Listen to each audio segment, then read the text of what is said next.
waiting for that and waiting for the day that we can get out of our houses. We're not quite there yet.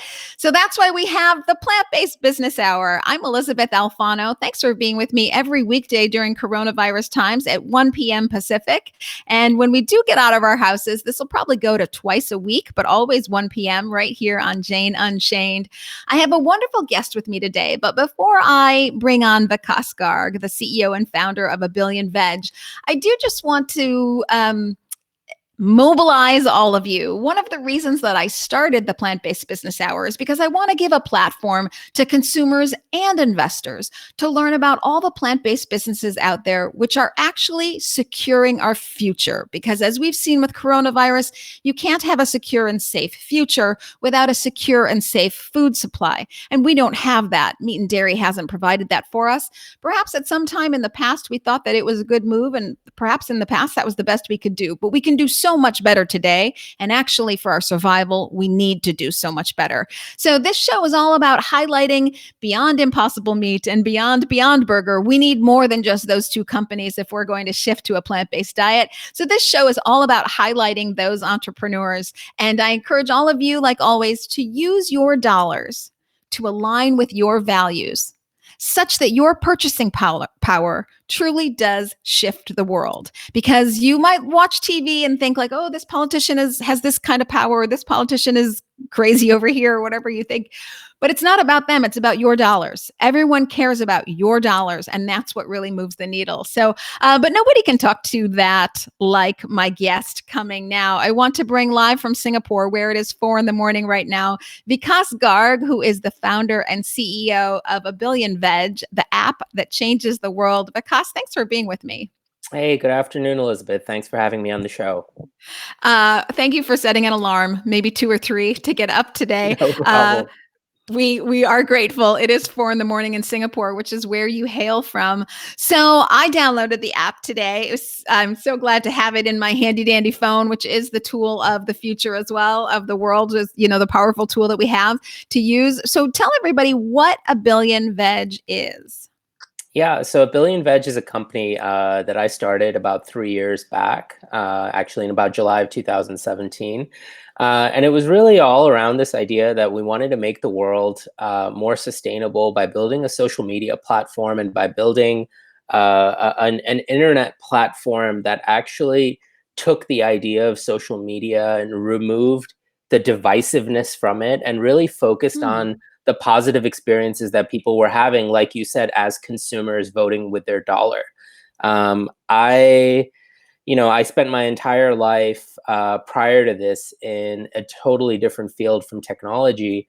And over the course of, I live in Singapore, but I'm originally from New York. And over the course of my career, I can't tell you how many countless meals I've had to have at places like steakhouses and other kinds of restaurants.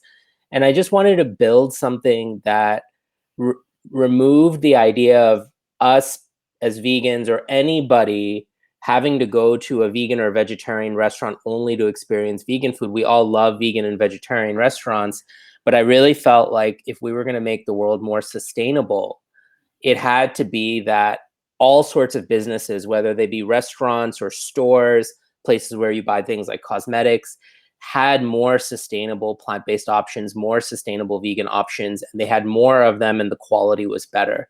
So we really built this platform and designed it around a sense of activism first and consumer advocacy, and really just removing the friction on a day-to-day basis. I'd say for me, even, I grew up in a household which was extremely compassionate towards animals, and I got started in the animal rights space when I was just 7 or 8 years old. But it wasn't until my 20s that I went from being vegetarian. I grew up my entire life vegetarian. It wasn't until my 20s that I started to really think about becoming vegan.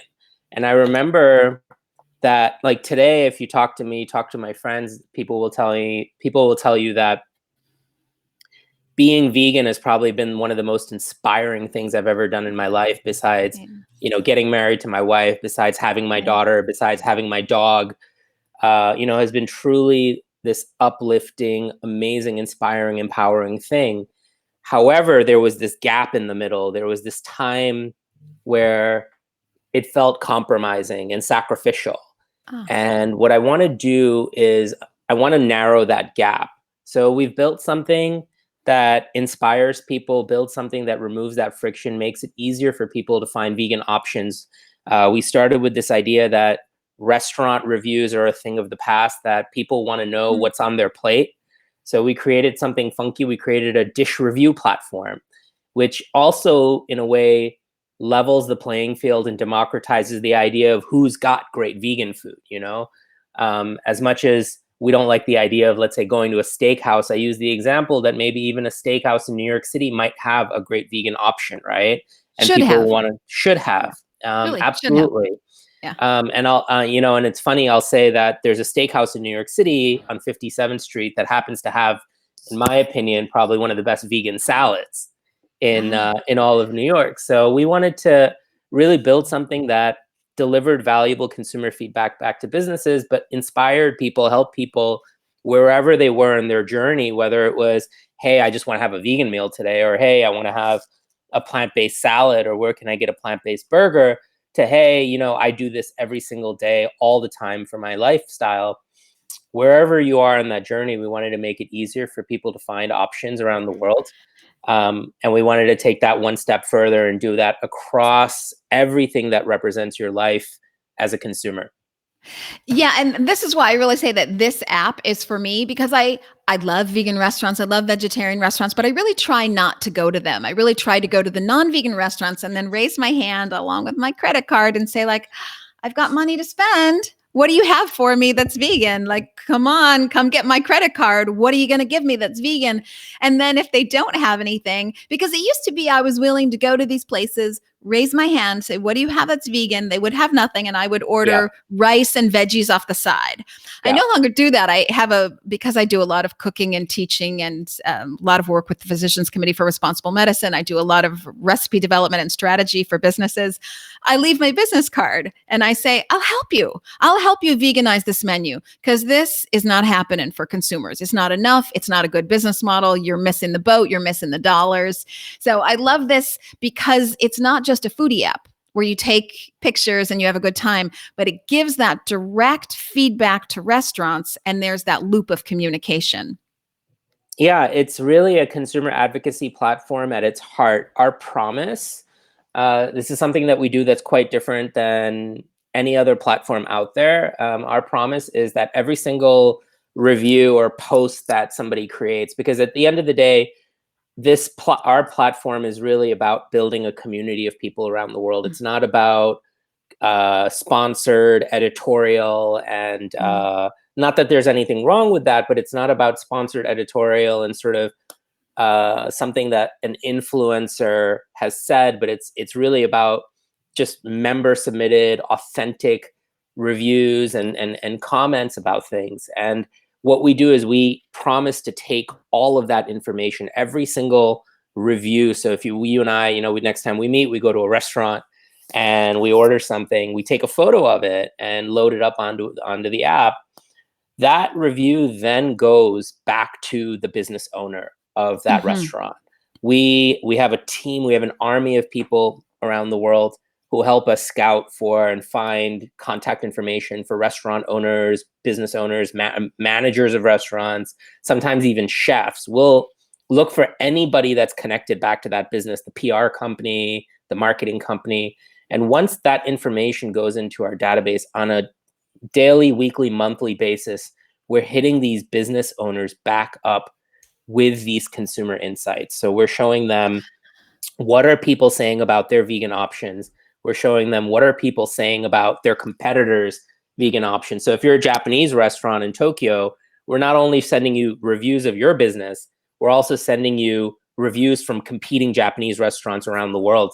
And it's all, like you said, voting with your dollars, showing these businesses that it pays to have more and better vegan options. And so for about 80% of restaurants around the world, we have that kind of information that we've researched. And those we're sending out. Last year, we sent out 500,000 emails. This year, we'll send out 10 million emails to businesses, maybe more, around the world. And it's all about getting them opening up their minds and showing them that this kind of consumer is something that you want to really is this is a movement that you want to participate in? It's funny. I had an interview yesterday, and the person was saying he's in the food space. He himself is not vegan 100%. He's transitioning, and he's just gotten into it in the last 6 months. And he said it dawned on him, if I'm going to be in business, why would I want to start a horse and buggy business when I could start a spaceship business? So when you do your business model, you don't want to be in the past, you want to be in the future. And plant-based business is the future. We can talk about it economically, but there's no other business equation. It has to be plant-based. If you start looking at land and resources and water and trees that we need, we keep cutting down trees that, suck carbon out of the air, and we need to do that for our climate crisis. We waste those trees. You could cut down a lot less trees if you just grew the grains, which have fiber and protein, and fed those grains to people instead of feeding them to animals, which need more land, more water, more time, cutting down more trees, more grains. Okay, we've gone over those equations before on this show, but there is no other equation for the future except plant-based foods when you start looking at what it takes to feed going on 10 billion people. So all that is to say, yes, plant-based foods are the future. I'm wondering what the response has been from the corporations, the corporate restaurant chains, of course, the mom and pops as well, but you are giving them, if I understand it, do you give this information away for free? Yeah. Because businesses usually pay a lot of money for that. Yeah, so the consumer insights are completely free. And to give you a sense of we've had to date, we just crossed the 200,000 review mark, and we launched the app in May of 2018, and so we've gotten 200,000 reviews. And our goal this year, we started the year with 100,000, so our goal for this year is 1 million. And we plan on sharing all of those insights. In fact, one of the areas where our platform is growing the fastest is not at this time, especially given what the lockdown situation across the world. People aren't able to go to restaurants, and one of the fastest growing portions of our platform, in fact, where more than 50-60% of the reviews are coming in, are actually consumer products. So people reviewing cosmetics, cruelty-free cosmetics. There's no reason animals need to be tested for anything. Right. There's no reason animals need to be harmed or these kinds of compromises made. And so we're getting, every month we're getting 10, 20, 30,000 reviews of consumer products. And we're also sharing that information back with brands of all sorts and sizes. So you've got everything from mom and pop restaurants, around the corner from where you live, to pizza chains and hotel chains, to consumer products companies like, you mentioned early in the show, Beyond Meat and Impossible, but there's many, many, many other companies. Many more. There's in fact, if I look at just the number of, so in terms of just facts and figures, we've got vegan dish reviews at about 30,000 restaurants around the world today. Wow. And it's interesting, I'll just talk just a second for Singapore, what that means, right? In Singapore, there's approximately 250 or so vegetarian restaurants, right? Ranging in all different price points. We've leveled that playing field to now be 3,000 restaurants where somebody can have vegan food, right? So historically, if you were coming to this market and you were like, okay, where am I going to go? You might look at about 250 places. Now we've kind of brought another 2,000, 3,000 restaurants into that playing field and really helped kind of lift up that movement. So we've gotten 30,000 restaurants. And then we've got insanely, this is a huge number to put or even wrap my head around, but we've got about 25,000 consumer products brands around the world, representing roughly about 50,000 individual consumer products, ranging from, we've got, I think, almost 1,000 different plant-based milks reviewed on the app, and hundreds of plant-based cheeses from around the world. And so when it comes to things like restaurants, approximately 4,000 restaurants have actually come back and committed to introducing more plant-based options on their menus, improving the quality. Of that sort of pool of about 30,000, we've got about 4,000 to come back and integrate with our platform and make that commitment to improving their selection and improving sort of the overall sustainability of their business. So I want to get into that. Let me just do a quick follow-up from something you said before about animal testing. I do want to say shout out to the state of California, the state of Illinois, and I believe it's the state of Nevada, all of which have outlawed animal testing on animals for cosmetics as of 2020, somewhere between 2020 and 2023, depending on the state. I'm fascinated that you have 4,000 restaurants, and I'm guessing sort of corporate chains as well, that are signing up for with you because they want this customer feedback. So you're not seeing any resistance to veganism. They're going where the dollars are, right? Yeah, I think that we will continue. We'll always see a little bit. So Mm. I don't think Chick-fil-A or Arby's is going to be signing up for a platform like ours anytime soon.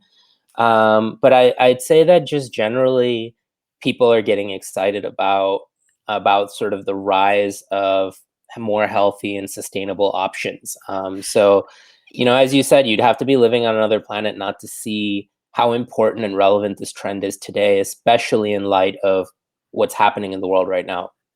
Yes, I mean, I will add to that. I remember when the Taco Bell, I believe it was the CEO, said, "Yeah, we don't need any plant-based stuff because we do our own like rice and beans, and we got that nailed." And then lo and behold, I want to say it's in Asia for sure. I don't know if it's Singapore or Thailand. They launched OmniPork. And so in their tacos, David Young Yeah, has been on this show. He's fantastic. yeah, So, you never know with yeah, Chick-fil-A is going to come around. The yeah, sooner the yeah, better, yeah, Chick-fil-A. yeah. So it's incredible to me the information that you're willing to give them for free, because usually restaurants, businesses do pay for this consumer feedback, and consumers are dying to be heard. This is what I love about the flow of your app, is that information, you're doing the hard work to get it exactly where it needs to go, not only to the restaurant, but to the restaurant's competitors, so that Yep. everybody can see like, oh, this is selling really well. So I want to ask you, what's selling really well? You said you had an enormous number of vegan reviews. So where could you give us a little hint of the future? What are people wanting, and what are the most popular dishes out there? Yeah, so I think it really depends on the market. Asia is a really interesting market because obviously within Asia you've got I don't know 20, 30 countries each with their own unique cuisines. Mm, And then sure. people travel around here a lot. So I'll give you a sense of like, my best sort of data points are going to be coming back from a place like Singapore, where we actually just did something very unique. We did we took all of the reviews from this market, and this is Singapore is basically, to give your viewers a sense of it. It's the size of New York City. It's 300 square miles, and it's about 6 million people. So it's also kind of almost the same population as New York City. And it's very, very developed. And it's also a place that a lot of people in the region, from across the region, so whether you're from Malaysia or Indonesia or China or India or Japan, there's a ton of foreign workers and expats here. And some people say approximately almost Mm, half of the population of that 6 million are people who are actually from outside of Singapore. mhm. So that means that you've got a lot of people eating a lot of different cuisines. So we just did something really interesting, which was we did our top 50 vegan dish awards for Singapore. Um, and it was really interesting. Those top 50 vegan dishes were at approximately about almost 45 to 50 restaurants across the island. And it was a really wide, diverse array of kind of cuisines. And it was everything ranging from like, real, just sort of wholesome plant-based food to, of course, the new sort of a lot of the new stuff. So what's been really interesting to see in terms of the growth strategies for a lot of the plant-based startups that you have in Silicon Valley is when they look to enter a foreign market outside Mm, of, let's say, the US, a yes. market you mentioned David and OmniPork. He's based in Hong Kong. Hmm.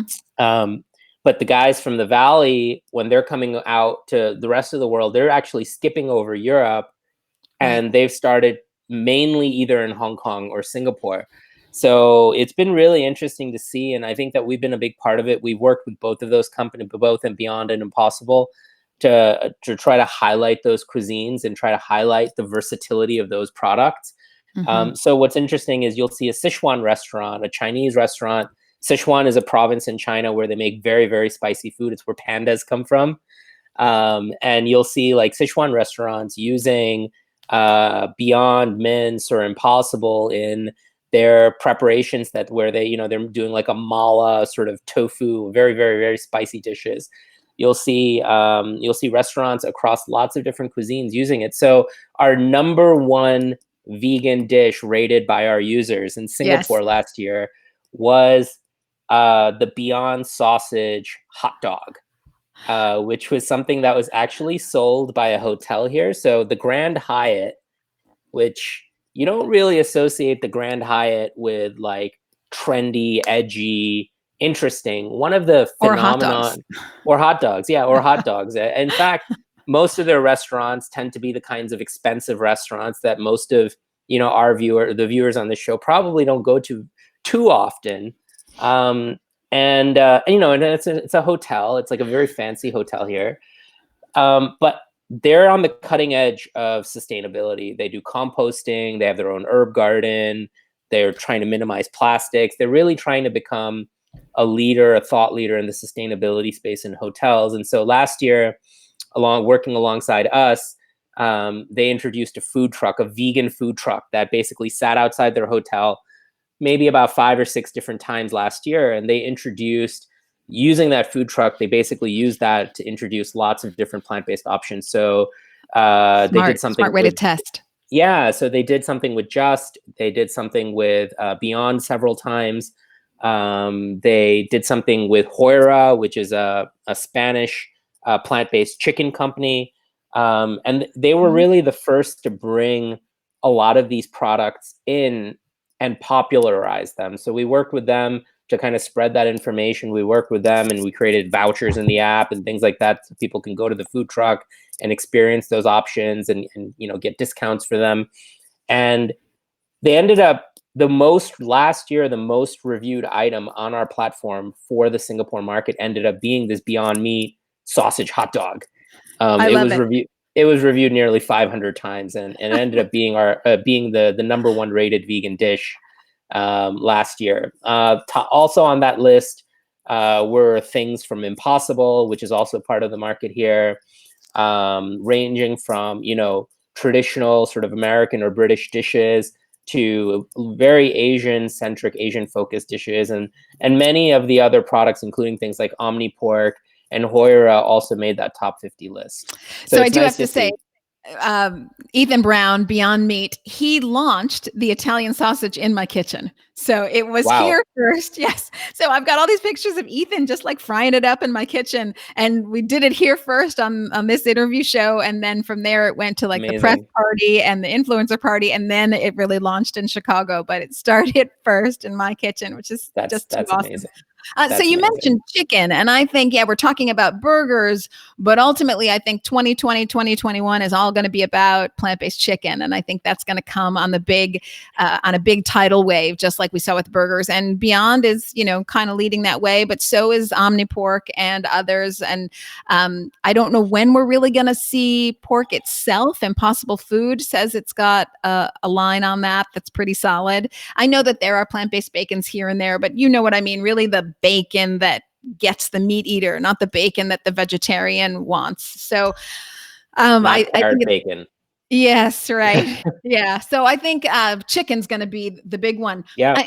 I'm curious. I keep hearing so much about Singapore lately. So let me backtrack before I get into Singapore specifically. I think it makes a lot of sense, backtracking on what you said, that companies are kind of skipping over Europe and they're going right to Asia because Asia has so much to benefit from a plant-based diet. First of all, it comes to them naturally because historically there have always been a lot of vegetables, often vegetarian and or vegan meals, decades ago before the Western diet started coming in. Secondly, a place like Singapore and certainly a place like China has a lot of food insecurity. So Singapore, I think, brings in 90% of its food from outside. And obviously that poses problems with coronavirus, et cetera. So to get a better handle for these countries on their own food supply and where that comes from, and do they need to rely on other countries? So if you're China and you're trying to have trade talks, and you happen to be in trade talks with the person who owns your food supply or handles your food supply, very difficult to really have a strong stance in trade talks. So I think there's lots of geopolitical reasons that Asia would want to Sure. go forth in this, which is very interesting. But Singapore specifically, I keep hearing that it's this hotbed of entrepreneurial veganism. I don't know if you can talk to that at all. Sure. So I don't know if I would say that in the broader context of entrepreneurship, that it's a hotbed of vegan entrepreneurship yet, but it's definitely getting there. And it is definitely a hotbed for entrepreneurship, and it always historically has been, because it's been a melting pot Mhm. of cultures, and it's been a place that's been very accepting of other cultures coming in from across Asia. And of course, Singapore, given its history, has had a very rich background of Yes. sort of the Anglo-Saxon kind of influence, people coming from the UK and coming from Australia and even coming from the US. People have been coming here for centuries. Um, in addition to that, people from China and Malaysia and Indonesia have been coming here and doing business here for a long time, because it's had that very strong sort of British English rule of law, Right. that's been inherited and continues here. So So a for that stable reason, place for doing it's a business. really stable place. A lot of people call it the Switzerland of Asia. Yeah. From that particular, from that perspective, the politics here are conducive to a really healthy sort of, business economy. And for that reason, entrepreneurship flourishes, and startups are able to tap into, Mhm. capital from a lot of other places around the world. To add to that, the government is extremely supportive of entrepreneurship. So Mm. I've never lived in a place, like, I couldn't imagine being back home in New York and meeting with government officials as easily Wow. as I am able to here. Oh, I can never imagine meeting neat. with people across the ecosystem, whether it's investors or other people. It's really amazing how quickly you're able to build relationships here, and how willing Mm. people are to actually trying new things, because it is a Mm. very competitive place. So there is that sort of ingrained culture of, hey, how do I beat my competition, right? So people look to startups to try to either, you know, improve what they're selling and make it faster, or reduce their costs, or a lot of different things. So from that perspective, I think Singapore has really been a fantastic place. The government Mm. and the government's main sort of investment fund. So every person, every Singaporean citizen here has a pension that is subsidized in a way by the Oh, government, and the wow. government then also invests that pension. And so you've seen companies Oh, like Impossible Foods, for example, raise a lot of money from the governmental investors in wow. Singapore, predominantly the sovereign wealth fund, which is called Temasek, um, which is invested, I don't know the exact number, but I think it's hundreds of millions of dollars in that company. Now that's obviously much later stage investing, and you need to get to your company to a certain size. But for us, just speaking purely about us, it's been remarkable to see. We've now raised capital 2 or 3 times over the course of this last several years, and all of my trips in the beginning were kind of back to the U.S., to San Francisco and Los Mm. Angeles and New York, and even places like London. And now I don't even really bother. I might go to San Francisco once a year, but looking at our last sort of round of fundraising, 75-80% of that capital came from investors in the region. Wow, I did not know that Singapore had that subsidized investment fund, let's say, that and that they actually invested it on the citizens' behalf. That's fascinating to me. It's like any pension fund. So it's like, if the Mhm. state of California, I actually used to, before I moved to Singapore 5 years ago, I actually worked for the state of California, helping run their pension system. And that's a $400 billion pension system. They don't do any venture investing. Mm. They're up in Sacramento. It's called CalPERS. But in many ways, that's what the Singaporean government does. They have a pension system, and they look around the world to invest that pension system. Mhm, mhm. Yeah, I had heard that the government was quite supportive, which is really fascinating. So, we're talking about your raising as well. I thought you just raised 2 million. Is that right? And that Yeah, was well, your that was your last summer. seed. We did a Yeah. seed round last summer. Yeah. Yeah, Okay, but you've raised more since then. we have, yeah, we actually, so we've raised some cap. We raised a bunch of capital earlier this year in January, and continue to do so. For me, I'm working hard to make sure that we have long runway to really achieve sort of all of our goals. And we are a very technology heavy platform, so that means hiring software engineers. In a way, that means also competing with one of the challenges I would say of Singapore is there isn't that same pool of talent that might exist in a place like San Francisco or New York. So at the end of the day, I'm competing for talent with Facebook and with Google, who have massive offices here, and recruiting people from those places sometimes can be expensive. So yeah, we continue to raise. But what's the business model? Because you're not selling anything. Is it an Not yet. ad-based platform? Not yet, not yet. So, I mentioned, for example, those 4,000 restaurants that have come on board. We are about to launch sort of our business platform for consumer products brands. And we have 25,000 consumer products brands around the world that have been reviewed on our platform. So we're working with businesses like even Beyond Meat, who use our platform because we're contacting restaurants all the time, actually have in the past used our platform to penetrate the market and get into more restaurants as well across the region. And we've worked with hotel partners, we've worked with pizza chains. And what we're focused on building, and we're even about to launch a consumer banking partnership with one of the leading banks in the region in Southeast Asia that wants to, they're clear, they've been thinking about how do we incentivize people to use our credit card to actually purchase vegan options at restaurants. So I want that vegan credit card. Yeah, it's not a vegan credit card, but it is one of the two largest banks here in the region. And it's great to see how businesses are thinking. And that means that they can integrate into our platform. So basically, if somebody uses the abillionveg app, finds a place to eat, goes there, and shows sort of, uses the app at the restaurant, they'll then stand to benefit from anything from getting a free vegan dessert to 10% off their order, as long as they're ordering vegan, right? And they use that credit card. So right now, our focus this year is really looking at what are the integrations that we can do with businesses. So for example, we're working with Singapore's leading restaurant reservation platform, actually Southeast Asia's leading restaurant reservation platform, on integrating restaurant reservations into our app.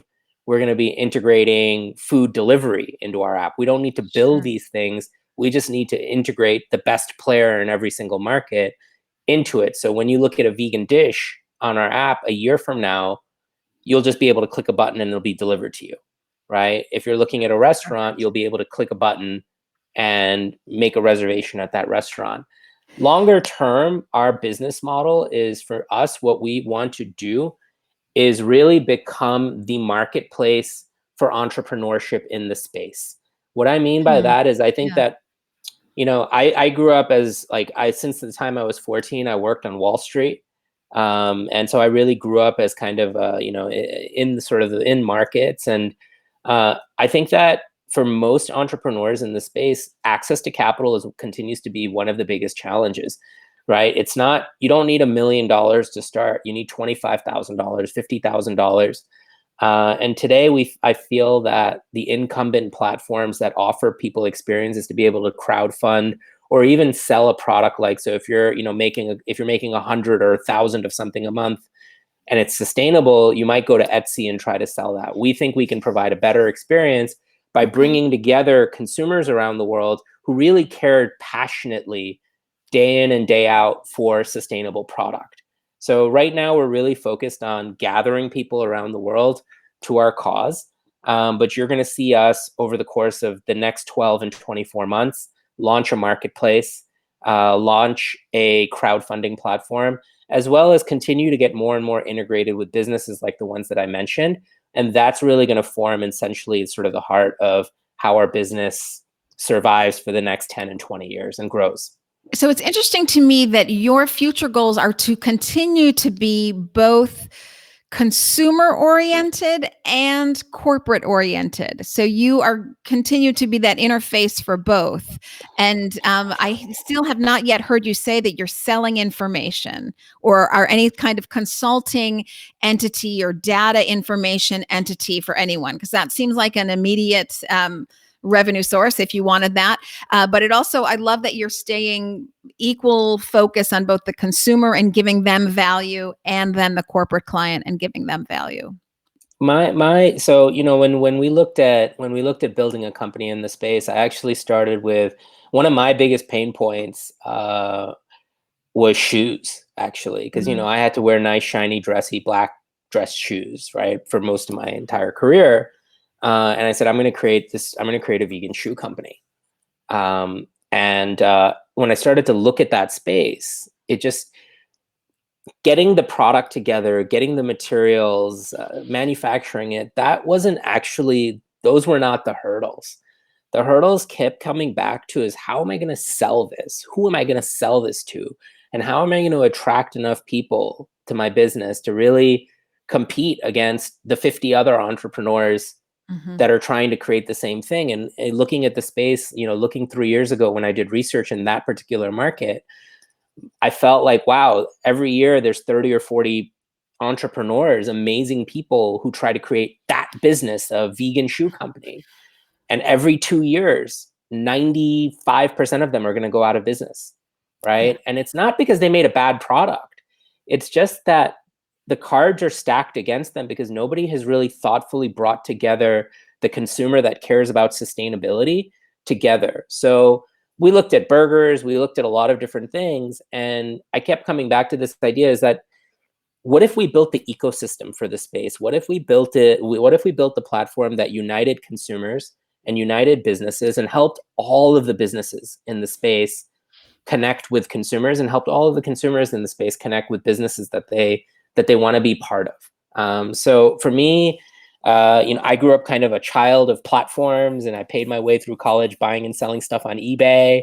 And I kind of grew up in that sort of first sort of wave of tech in the 90s and 2000s. And I just felt like, if we could build something, if we believe that this market, and you look at just plant-based food, you've seen the charts, you've seen the maps of all of the startups in the space. We feel this market is exploding. We really believe that this market deserves a great platform. And that's what we're focused on building. And we're not interested in selling the data. We're not interested. I think that part of the reason I never, until I actually started this company, I didn't have a Facebook page, and I didn't know how to use Instagram. And, the only social media I had was LinkedIn. And part of that was, I just felt like I didn't want to be in the business of taking private information or sort of quasi-private public information and using it in a way to make money. I wanted to do that instead to create impact. So we're really focused on, hey, we're taking your data. When you post a review, we're going to take your data and we're going to share it with the business to create change, to create really positive impact. And I think that approach has really been embedded into the business from day one. Yeah, well, it's very clear because I don't know if we really underscored this enough in the beginning. Also, every time that a consumer goes to a restaurant and they do what they already love to do, which is take pictures of their food. So they're just doing their favorite hobby anyway. They go, they take pictures of their food, and they write a review, ultimately so that they can get their voice heard and go directly to that maker of that product, or that restaurant even, or that business, to let them know, hey, I'd like more of this. So this is great for the consumer. They get to do it. It's already fun. And they're speaking directly to the person who makes decisions. Also, every time there's a review, $1 goes back to a long list of sanctuaries. I think you have over 30, perhaps it's over 50, 25. About 55, yeah. Over 55, yes. So every review does give back $1. You originally said when you started this that you grew up in a very animal-loving family. So that philosophical and philanthropic interest is remained in this consumer and corporate platform. This is why your platform really, and I can see the way you think, you're a very global thinker, because you keep talking about marketplaces and bringing everyone together and fixing the system, if you will, that system of changing our agricultural system to change our future, you're seeing it very globalistically, and so you have big vision for the app. No, thank you for bringing up the what we do for the animals. I went to my first sanctuary when I was 8, and I went to my first PETA rally outside of a fur shop on Madison Avenue in New York when I was 8 years old. And This makes me love your parents.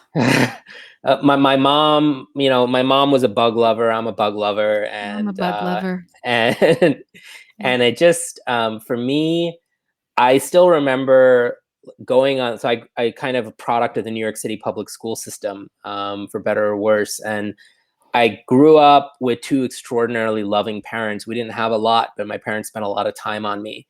And for me, it was just it. I still remember the first time that I went to a sanctuary, and it was in upstate New York, and most of my classmates had never seen a chicken. Right? They'd never seen a cow. And, I was born in India. And so in India, we had cows literally it's not so true anymore because cities have exploded. But in the 1980s, we actually had cows walking around everywhere. And so I kind of grew up around animals. But it was amazing to see kids who'd never held a chicken before or felt, seen a chicken before. And I don't know how much that, at the time, looking back at it, I wish it had inspired more of them or helped those kids change. But I think that the mentality just wasn't there amongst youth 30 years ago to be sort of effectors of change where it is today with the rise of people like Greta and many others, right? Where youth are really leading this. And I just felt like if we could bring that idea back of, wow, like I'm ordering something vegan and I'm helping improve a life. I'm helping save a life. And if we could bring that experience, back into something that you're doing on your phone, that would be really, really cool. So in the beginning, we basically started by supporting animal rescue organizations and animal welfare organizations. Our first one was a woman named Laura Lee Blanchard, who runs a sanctuary in Maui called Lilani Farm Sanctuary. Oh, yes. And she's a long-standing sort of innovator in the farm sanctuary space. And then we just kept on building and building and building on that. And today we support China's largest organization in the animal rights space. We support organizations around the world. We also support organizations like Sea Shepherd in the marine life conservation space. As well as we are increasingly focused on diet change and education. So for me, like the 2 big passions in my life have had to do with minority education and animal welfare. That's kind of outside of my career where I've spent a lot of my time. And I wanted to bring it back down to education as well. So we are increasingly focused on organizations in the diet change space and in the food sustainability space and supporting them. And we've carved out $1 million this year to support these organizations. So our goal this year is to get to 1 million reviews. And at the same time, our goal is to donate $1 million to impactful organizations around the world. And we believe that ultimately, if we can create the kind of platform we want and create that network effect, there's going to be plenty of money to go around, right? How do we create a platform that over the next 10 years doesn't donate just $1 million a year, but donates $1 billion to the space over the next 10 years? Ultimately, our goal is kind of embedded in the name of the company, which is we're trying to grow the population of people who are living in this kind of lifestyle to 1 billion over the next 10 years. How do we engender that? How do we help that? And how do we help sort of the organizations that ultimately are driving that effort on a day-to-day basis, working on the farms, working with children, things like that. So we want to support those groups. And ultimately, that's where I think we are very different than social media platforms. I just believe that we can create something that's profitable, that we can also give away half that money, and still have plenty to go around. So that's really the ethos of the company. there are so many goals all tied up into one app. So I love how you're thinking. I love how globalistically you're thinking. But to circle back on what we were talking about before, that vegan credit card, because I think I thought it was a credit card where, if you're using it on vegan items, you get maybe a discount back or something. But it's not actually that, is it? So imagine Chase. So imagine if, you had a Chase or a Citibank credit card and you walked into a restaurant, and only when you ordered the vegan option, you got a 10% discount. What bank is doing this? Because I'm all about it. I can't. Okay. It's a bank you wouldn't be able to get a credit card of, because it's a regional bank in Southeast Asia.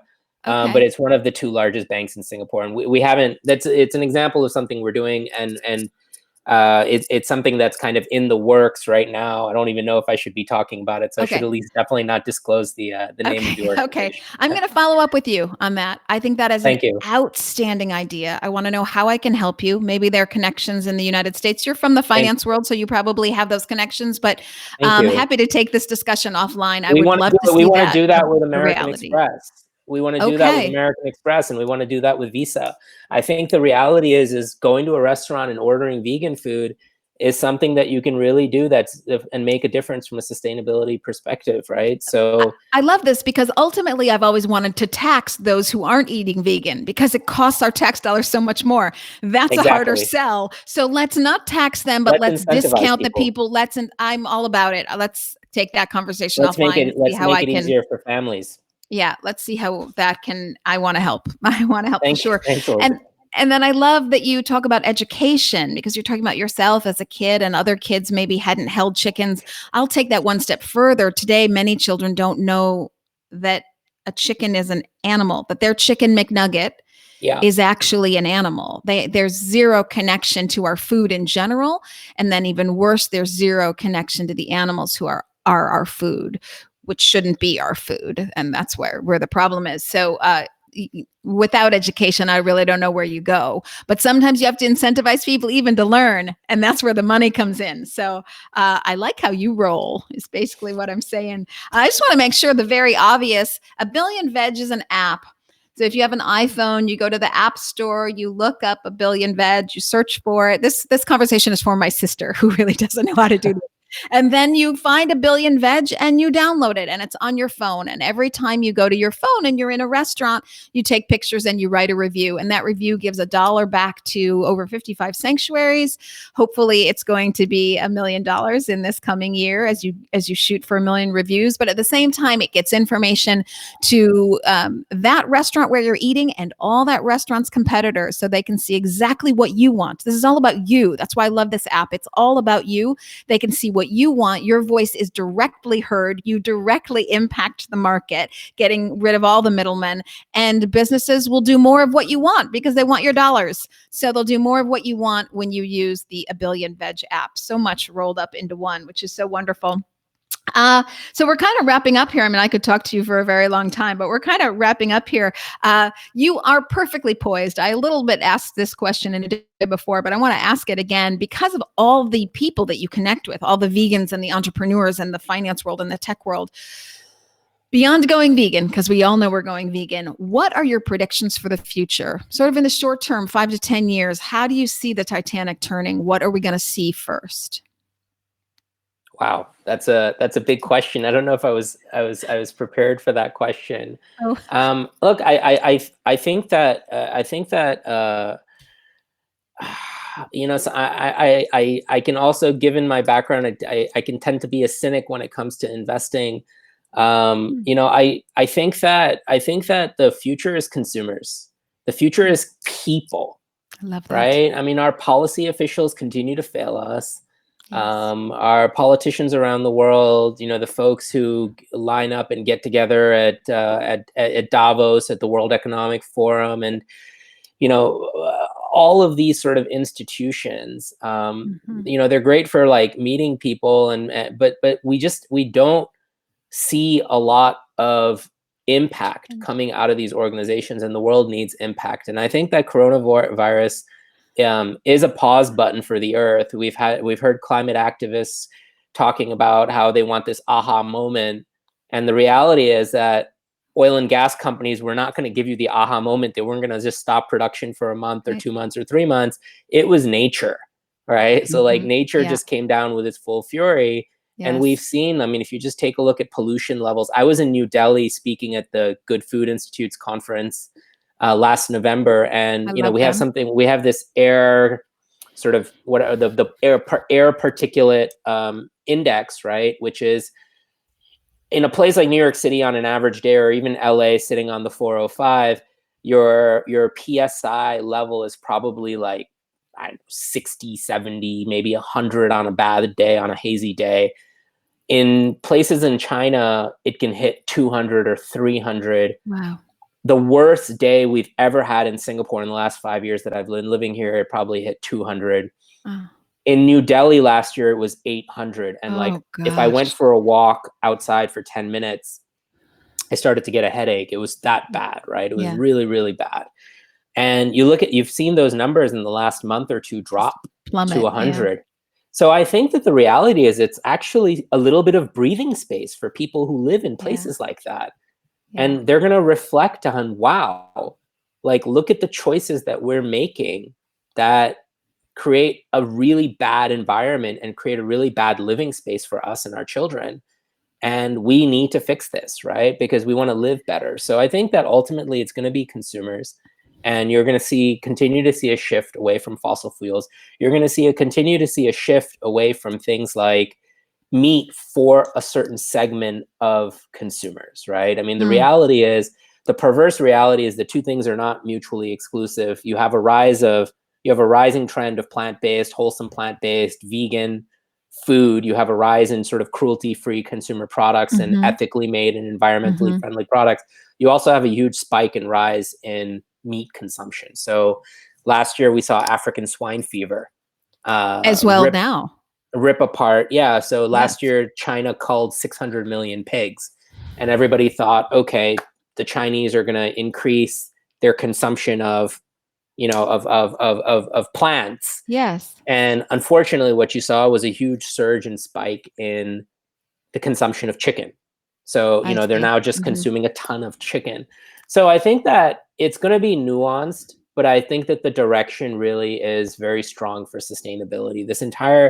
The new generation of consumers, the next generation of consumers, anybody who's under the age of 20, 25, has grown up in a world where they've been surrounded by this new sort of counter trend, this new trend towards sustainability.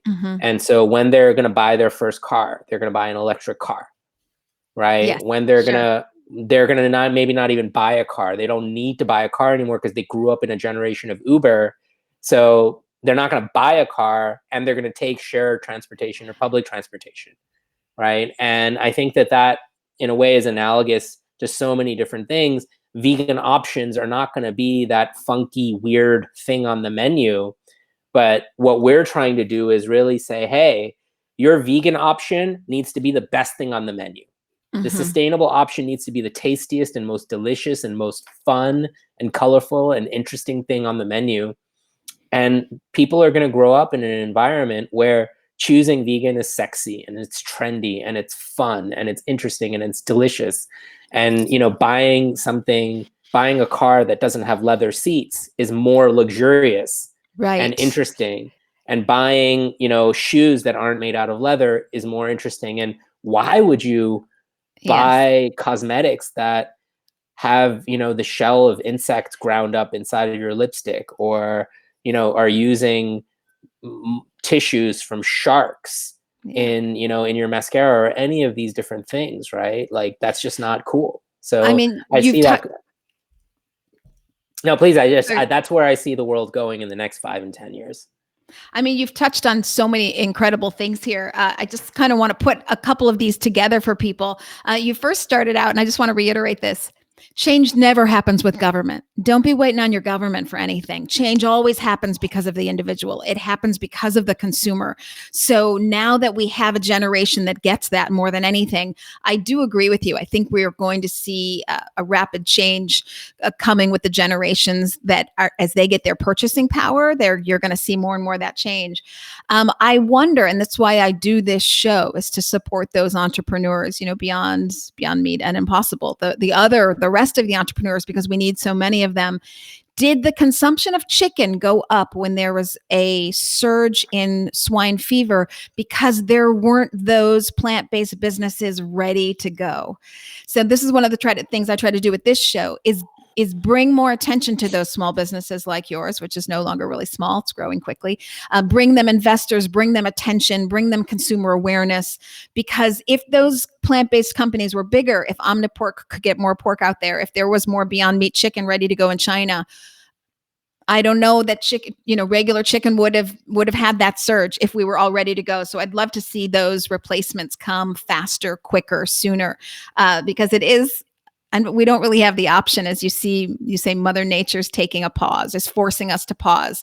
Another reason I do this show, I want people to get that connection that, a large part of the reason, it's not the only reason, but a large part of the reason that we are here is because of the fact that we eat meat and how we choose to raise that meat to eat it. That's how disease transfers, is when animals are in these tiny, inhumane, impossible to live and breathe a normal life. Therefore, you're a diseased animal, and that transmits to other animals, and then that transmits to people, and then you have coronavirus, and then you don't have a job.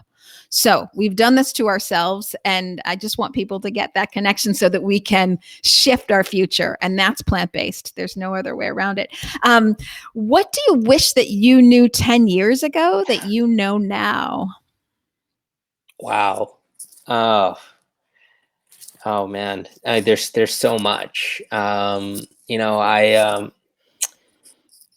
I have such an appreciation for a much bigger appreciation for. Well, okay. What do I wish? I wish that I had started this 10 years ago. That's for sure. And I wish I had taken that leap. But your question is more about what I wish I knew 10 years ago. I don't know if I have a great answer for you just kind of off the bat. I wish I knew how hard it was to build a technology platform and get people to sign up and really start a movement. It's hard. It's really, really hard. I wish obviously I wish I knew that, like, I wish I knew the world was headed, or that the world was headed in the direction of we were going to see a massive global pandemic, because I probably would have tried to do my part in avoiding that and creating a platform like this sooner. But yeah, that's a big question. Curious how you'd answer it. I wish I knew 10 years ago, because I am 53 now. So I sort of feel like, oh gosh, late in the game. How come I didn't figure this out early? I have to advocate for myself. There is no politician that's going to do it. And there's no doctor even that's going to do it. No one else is going to figure it out, because no one's got the interest in me that I do. And I have to advocate for myself. That means I have to do the research. I have to figure out the answer. Forget listening to Democrats or Republicans, or hearing it from this vested interest, or even that doctor who's not all, but sometimes can be sort of bought out by pharmaceuticals. I need to advocate for myself. And when you look at it that way, you wouldn't choose anything but plant-based for sure. Even, if you've got the taste to go with it, you'd never do anything but plant-based. Before I forget, I just want to shout out to you that I recently interviewed Rebecca Mink, high-end luxury vegan shoes. So if you don't know her, I'm happy to make that connection. I'd love that. Thank you. Oh, good, because she's wonderful, and she's even getting historically long-time Florentine leather workers to work with vegan leather. So Fantastic. It's a nice story there. Happy to connect you to.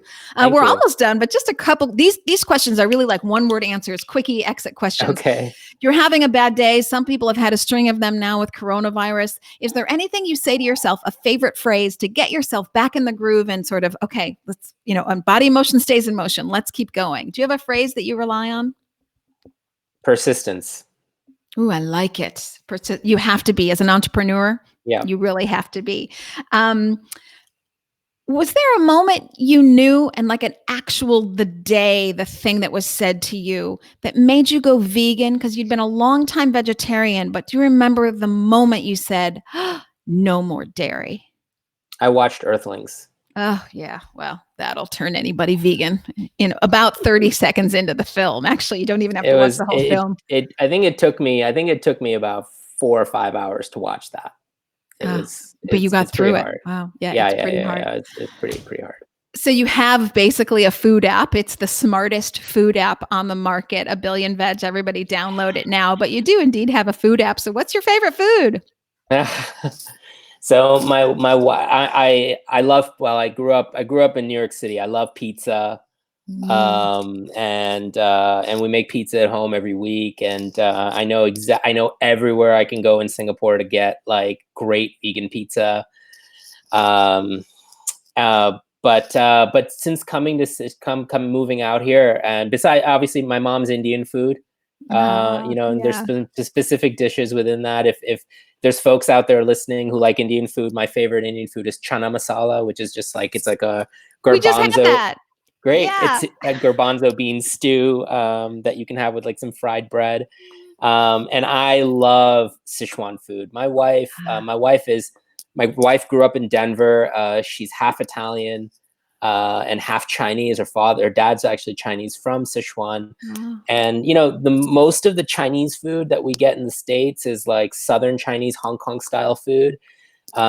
There's so much diversity of cuisine within China, and Sichuan food is like yeah. very fiery. They use peppercorn, Sichuan peppercorn, which has this numbing effect Tingling. on the Yeah. body. Yeah. So I'm addicted to it, and you can veganize a ton of stuff on that menu, on Sichuan restaurant menus, just by asking them to take the pork out Yeah. and put tofu or use other things. So there's something called mapu tofu, which is a traditional dish which is made with cubes of tofu and then bits of pork in a very, very fiery red sort of Sichuan peppercorn sauce. And it's a very easy thing to veganize. In fact, when you go to Chengdu, which is like sort of the center of Sichuan, that's all Sichuan cuisine up until probably 100 years ago was in many ways vegan. And it was just with the rise of affluence that people started taking out sort of just the plant-based stuff, and they started putting pork into things, right? So that's the irony of it, is you can go and you can experience amazing vegan food in parts of China. So we love Sichuan cuisine. Yeah, I hats off to you if you can really do the peppercorn. And I love spicy, but that's like a bridge too far. It's fun. It's fun. It makes you rethink food. It does make you rethink food and what Yeah. you want to do to yourself with food. Yeah. I will say to everybody, I make a really mean Kung Pao chicken, and I make my Wow. own seitan, and I spice it up. So if you want to get that recipe, I do I put a love little bit it. of peppercorn in it, but not a whole heck of a lot. So Vikas, I will share that with you, but also everybody else. Thank It's at you. elizabethalfano.com, a really great Kung Pao chicken recipe. And then I will say, you may not know this off the top of your head. Do you have any Chicago restaurants on your app? You must. Yeah, for sure we do. I can't name them off the top of my head, but yeah, we have a member base in Chicago, and they're reviewing vegan dishes at restaurants there. Yeah. Wonderful, because I am going to connect you with Kitchen 17 if you are not already connected. They Okay, are no, I'm not. I don't think so. You don't think so? Okay, I'm going to connect you because you mentioned New York pizza, and my hometown is Chicago. So there's a pizza rivalry going on, and we've got Absolutely. deep dish pizza. So I'm going to make Yeah. sure that you get, because deep dish pizza is like 2 inches of just cheese. Yeah. It's really thick, but we've got deep dish style Chicago pizza down vegan. So That's Kitchen amazing. 17, I'm going to connect you guys for sure. Everybody, I want to tell you, A Billion Veg, go download the app now. If anything, download it just so that you can feel empowered, because when you write that review, you are getting that information to the people who are going to change what's on the menus. So you are making a direct and immediate impact, not just because of the donation of $1 that goes to the animal organizations that A Billion Veg supports, but also because you're getting your voice heard. That is democracy and capitalism at its best. Don't wait for anybody else to change the world. Do it yourself with A Billion Veg. Vikas, I'm so happy to speak with you. Thank you for being with me today. I really appreciate it. Okay, everybody, you know where to go. abillionveg.com. Download A Billion Veg. Until I see you, I'm taking tomorrow off. I will see everybody on Monday. Sebastiano from Italian. He's a winemaker and an Italian investor. So who would Tell him want to I miss said hi. him? He's I will. fantastic. He is Sebastiano Castigliano. What a name. I'm going to have some red wine on the show. So everybody, I will see you Monday at 1:00. And until then, together, we're taking back our health and the health of the planet. Vikas, thanks for all you do. Bye, Thank you, everybody. Elizabeth. Sit tight, Vikas. I'll be right back. Hold on. Bye, everybody.